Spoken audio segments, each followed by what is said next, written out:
Hello everyone and welcome to lesson 12.1B. I've entitled this video, Jackson's Back, the Election of 1828. This video is going to cover page 326. The Election of 1828. By 1828, the Democratic-Republican Party had split. Jackson's supporters called themselves Democrats. The National Republicans supported Adams. Most Democrats favored states' rights and distrusted strong central government.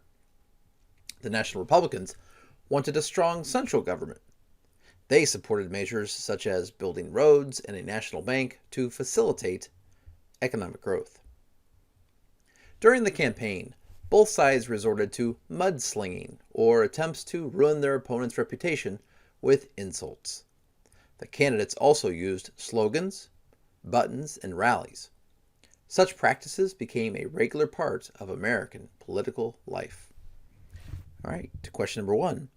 When the Democratic-Republican Party split in 1828, what did Andrew Jackson's supporters start calling themselves? Democrats. Question number 2.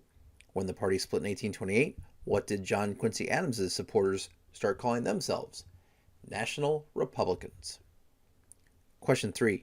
What were some of the things that the Democrats favored at that time? Well, first of all, they favored states' rights. They believed in the power of the states over the federal government. Secondly, they distrusted strong central government. So they had a distrust of too much power in Washington, D.C. Question 4. What were some things that the National Republicans favored at this time? Well, they liked a strong federal or central government, and they also wanted things like road construction and a national bank to build economic growth. Question number 5. What does the word mudslinging mean?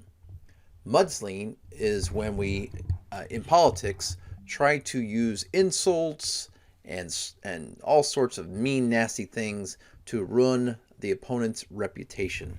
Sometimes it can get pretty nasty. Question 6. Besides mudslinging, what were 3 things that candidates used at that time that have become a common feature in modern political life? They started to use slogans, buttons, and rallies. In the election, Jackson received most of the votes cast in the frontier states, or the western states, as you can see on this map. He also received many votes in the South, as you can also see on this map, where his support for states' rights was popular. John C. Calhoun of South Carolina, who had been Adams's vice president, switched parties to run with Jackson. Calhoun also supported states' rights. Jackson won the election easily. Shortly after the election, Jackson's supporters officially formed the Democratic Party. Question number 7. In which 2 parts of the country did Andrew Jackson have his greatest support? In the South and in the West. Question 8. What surprising move did Vice President John C. Calhoun make in the presidential election of 1828?